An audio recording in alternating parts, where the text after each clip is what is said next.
मेरे प्यारे भाई को जो है बहुत तबाहकुन ये ऑडियो लीक्स लगी हैं, जिसके अंदर जो है वो ज़ाहिर तबाहकुन ही है ना हीरो की बातें हो रही हैं, ना गद्दारी से लिंक करने की बातें हो रही हैं, ना कोई और गुफ्तगू हो रही है। वहाँ पर जो है वो एक सिंपल बात, मैं अभी अब बारी बारी इनको जवाब देती हूँ। पहला जो पॉइंट इन्होंने उठाया तो उसमें गुजारिश ये है कि इनको 3-3.5 साल काम करके भी इनको पता नहीं चला कि अमूर हुकूमत चलते कैसे हैं। एक प्रिंसिपल सेक्रेटरी साहब जो हैं उन्होंने एक जो मामले पर राय दी अपनी प्राइम मिनिस्टर को, और प्राइम मिनिस्टर ने उस राय से इत्तफाक करते हुए जो जायज़ काम हो सकता था वो नहीं किया। उन्होंने कहा कि नहीं, ये मुनासिब नहीं है। और बड़ी अजीब बात यह है कि भारत से दुश्मनी में हम इन्होंने क्या किया था, आप 5 मिनट 10 मिनट धूप में खड़े हो जाया करें जुम्मे के जुम्मे। ये दुश्मनी जो है ना, जिस इनके दौरे हुकूमत में जब कश्मीर हमारे हाथों से निकाल के खींच लिया गया, तब इन्होंने क्या किया, इन्होंने कहा कि जुम्मे के जुम्मे जो है वो जरा 5-10 मिनट धूप में खड़े हो जाया करें, बस इतना ही काफ़ी है। या कश्मीर हाईवे का नाम श्रीनगर हाईवे रख दें। और जब उनको हाउस में पूछा जाता था, ये खुद मौजूद हुआ करते थे अली मोहम्मद खान साहब, तो क्या कहा था इमरान खान, क्या करूं मैं, जंग लड़ने लग जाऊं इंडिया के साथ, ये इमरान खान साहब ने कहा था। तो ये दुश्मनी तो हमें तो बताएं मत, ये कितने जोगे हैं। और ये खुद जो है ये इनके साथ ये 5 अगस्त के वाकयात जो हैं, अगर इमरान खान ना होता तो मुझे मुसम्मम यकीन है ये नहीं हो सकता था। साहब सवाल ये है कि एक बात बताएं मुझे, जो अली मोहम्मद खान साहब, मैं आपसे बात कर रहा हूँ, मेरी बात तो सुन लें। जो अली मोहम्मद खान साहब क्लियरली नहीं बता सके, चले मैं बताया, तो कहने का मतलब ये तहरीक इंसाफ वालों का कि इवन तौकीर साहब जो है, जो प्रिंसिपल सेक्रेटरी हैं, उनको मरियम नवाज साहिबा का व्हाट्सएप भी किस कैपेसिटी में आया है, उनका क्या ताल्लुक है प्रिंसिपल, अगर वो उनकी रिश्तेदार ना होती शहबाज शरीफ साहब की, फिर तो जरूरत ना होती। हम तो प्रिंसिपल सेक्रेटरी को मैसेज नहीं कर सकते कि जी मेरे बाप की मशीनरी मंगवा दें, मेरे भाई की मशीनरी मंगवा दें, क्योंकि वो उनकी भतीजी हैं, उन्होंने मैसेज कर दिया। तो सवाल तो ये जो अली मोहम्मद खान साहब नहीं कर सके, मैं आपसे कर रहा हूँ, उन्होंने तौकीर साहब को क्यों मैसेज किया भाई, वजह?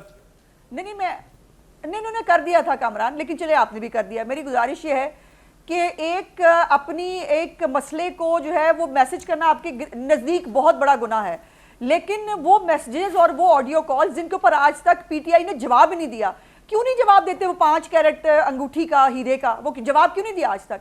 आज तक वो रसलान बेटे ने जो गद्दारी से हम सबको लिंक किया हुआ था, उसका जवाब क्यों नहीं देते? ये वो जो अलकादर यूनिवर्सिटी से उन्होंने जो 468 कनाल लिए, उसका जवाब क्यों नहीं देते? अब तो जवाब दे रहे हैं ना, क्योंकि हम एक दिन में चोर नहीं है, क्योंकि हमने कोई चोरी की नहीं है, इसलिए हम उसका जवाब दे रहे हैं। दूसरी बात जो है, जो उन्होंने दूसरा सवाल उठाया कि ये ऑडियोज पे इतने खुश ना हुआ करें। मुझे मतलब हामिद मीर साहब ने कल कहा है किसी प्रोग्राम में कि पता नहीं और भी बहुत सारी इमरान खान साहब के दौर की बहुत सारी ऐसी ऑडियोज और वीडियोज है जो शायद जिस पे हम तो बात कर रहे हैं उसमें शायद बात भी ना हो सके। तो ये इतने खुश ना हुआ करें ऑडियो वीडियोज पे जो है, ये हवा किसी की नहीं। लेकिन ये बात तो बिल्कुल पता करने की है, प्राइम मिनिस्टर हाउस की सेक्रेटरी, उसमें शहबाज शरीफ साहब आज मौजूद हैं, अल्लाह करेगा इंशाल्लाह फिर कल हम ही होंगे, लेकिन जो भी होगा उसके ऊपर उसकी सेक्रेटरी का सवाल है। और वजीर आजम हाउस को इस तरह से ये अगर बग हुआ है, ये जो भी हुआ है, हैरानकुन बात है कि आप लोगों लेने को की पता जरूरत है, नहीं लेकिन चला, तहरीक इंसाफ इसके अंदर से भी सियासत निकाल रही है। वजारत उज़्मा के अंदर बैठे हुए हैं और आपको पता ही नहीं चला कि आपकी सारी बातें बग हो गई हैं। मैं तो हैरानकुन सिचुएशन। दूसरा इन्होंने एक और बड़ी इंटरेस्टिंग बात, आप बता दें कैसे पता चलता है? नहीं, आप लेमैन को कैसे पता चल सकता है, एक सियासतदान को कैसे पता चल सकता है कि मेरा कमरा बग हो रहा है? कैसे पता चल सकता है? आप बता दें। आप आईबी वालों से चेक नहीं करवाते? मेरी बात तो सुनिए, आप आईबी इंटेलिजेंस वालों से चेक नहीं करवाते आपका कमरा बग है या नहीं है? उन्हीं से पूछा जाएगा ना। ये जिनके जिम्मे है, जिनके जिम्मे प्राइम मिनिस्टर हाउस की सारी साइबर सिक्योरिटी होती है, पूछने की जरूरत तो नहीं है, लेकिन अगर पूछ लिया तो बड़ी बात है और तहकीकात करके दूसरी बात ये है सामने लाया जाएगा। सेहत कार्ड के ऊपर जो उन्होंने सवाल उठाया है, सेहत कार्ड के ऊपर जी आ रही है उस पे, हाँ, जो अलेज्ड ऑडियो आई है मरियम साहिबा की, ये कह रहे हैं जिसके अंदर वो कह रही है कि सेहत कार्ड को खत्म किया जाए क्योंकि इमरान खान का ये सिर्फ वाहिद क्रेडिट है। ये तो बड़ा बैड टेस्ट में गया है अवाम के अंदर, गया होगा जहां तक मेरा आइडिया है। नहीं देखिए, नहीं अपनी मर्जी का जो है ना वो लफ्ज उसको पहनाने की कोशिश ना की जाए तो बेहतर होगा। जो मैंने सुना, अब ये मुझे नहीं मालूम इस ऑडियो जो है, ये जो जिसको एलिजिडली कहा जा रहा है कि ये मरियम साहिबा की आवाज़ है, मुझे नहीं मालूम कि उसकी अभी तक क्या ऑथेंटिकेशन है, लेकिन उन्होंने कहा कि इसके पास सिर्फ यही क्रेडिट है। तो क्या गलत कह दिया उन्होंने? इसके पास सिर्फ यही क्रेडिट है, और ये क्रेडिट जो है ये बहुत बड़ा स्कैम बनेगा आने वाले दिनों में। ये पहले दिन से कह रही हूँ, प्राइवेट अस्पताल एक स्टोरिया, इसके ऊपर 1500 स्टोरियां आ चुकी हैं सेहत कार्ड के ऊपर। कामरान साहब, अगर आपकी नजरों से नहीं गुजरा तो मैं कभी आपको भेजूंगी, जिसके ऊपर जो है वो प्राइवेट अस्पताल, मैं तो अपनी पसंद की स्टोरीज पढ़ता हूं, आप भेज दीजिएगा, मैं देख लूंगा। मैं जरा आगे बढ़ ये और हर एक आदमी को सेहत कार्ड, मुझे 1 मिनट कामरान, मुझे और आपको सेहत कार्ड क्यों मिलना चाहिए? नहीं मिलना चाहिए ना, क्योंकि हम डिजर्विंग नहीं है, हमारे हिस्से के पैसे किसी गरीब आदमी को मिलने चाहिए। यहाँ पर सबको दे दो जी सेहत कार्ड, क्यों दे दो? लेकिन मैं तो कहता हूँ हमारे पॉलिटिशियनों को भी बेचारों को मिलना चाहिए, जिन्होंने इलेक्शन कमिशन के अंदर अपने असासे जो मकरूज दिखाया हुआ है या कोई कुछ हजारों में दिखाए हुए हैं या इनकम, उनको भी दे दें मेरा सेहत कार्ड। अली मोहम्मद खान साहब क्विकली कुछ आपने कहना है, फिर मैं भट्टी साहब की तरफ जाऊँ या मैं जाऊँ उसके बाद वापस आऊँ, इनकी गुफ्तगू में कुछ कहना है आपने क्विकली 1 मिनट में? देखें कि मेरे पे करप्शन का इल्ज़ाम हो या ये इल्ज़ाम हो कि मैंने किसी के साथ कोई जुल्म किया है, तो उसका जवाब ये नहीं है कि मैं आपको ये कहूँ कि आपने ये किया है। हमने अगर कुछ किया, आप हुकूमत में हम पे केस करें और फारिग करें, हमें जेलों में डालें। सही बात। इमरान खान साहब ने करप्शन किया, अली मोहम्मद ने किया, जिसने भी किया। लेकिन आप पे 2 बड़े पर्टिनेंट सवाल आए। नंबर 1 कि वो मुल्क हिंदुस्तान जो पाकिस्तान का अज़ली दुश्मन है, आप लोगों को इसका एहसास नहीं है कि उस मुल्क से आप सरकार के ज़रिए अपनी मशीनें कोई दुबई से मंगा लो, किसी और मुल्क से, आपको ये एहसास नहीं है। और ये बात करना कि मुल्क का वज़ीर आज़म कहता है कि वो बीबी कह रही है कि मंगाओ, प्रिंसिपल सेक्रेटरी बेचारे में हिम्मत थी, उसने कह दी कि जनाब इससे बड़ा मतलब है कि अगर वो ना कहता तो काम तो हो गया था। तो आपको दुश्मन मुल्क के साथ बिजनेस और ज़ाती बिजनेस अली भाई ये 60% मशीनरी जो है वो आपके दौर में आई थी, तो आपने अलाउ किया होता है इमरान खान साहब से इंपोर्ट करना। और दूसरी बात ये है, और दूसरी 1 मिनट देखें, आप मेरी बात से एग्री ना करें, अब मुझे बोलने तो नहीं। और दूसरा, आपको कोई आइडिया नहीं है कि एक गरीब आदमी, मिडिल क्लास आदमी के जेब में अगर 10 लाख रुपए की हेल्थ कार्ड है जिससे उसके इलाज हो सकता है, आप इस वजह से उसको कैंसिल करना चाहते हैं कि उससे किसी शख्स को सियासी फायदा हो रहा है। इसका मतलब कोई मरता है तो मरे, लेकिन मेरे मुखालिफ को फायदा ना पहुंचे।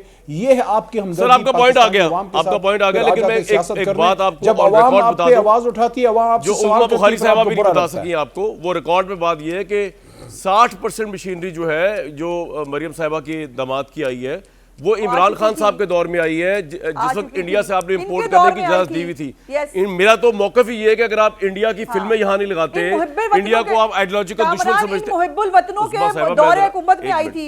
मैं जब नवाज शरीफ साहब का दौर था तो मैंने जिहाद किया था, मैंने कहा इंडिया की फिल्में बंद करें। एक तरफ आप कह रहे कश्मीर ने ब्लड शेड कर हमारा दुश्मन, ऊपर से उनके कल्चर को आपने पाकिस्तान में इन्वाइट किया, उस वक्त इनकी गवर्नमेंट ही मानती थी, नून लीग की। फिर आप जब आए, आप लोगों ने ट्रेड किस तरह खोल दी इंडिया के साथ?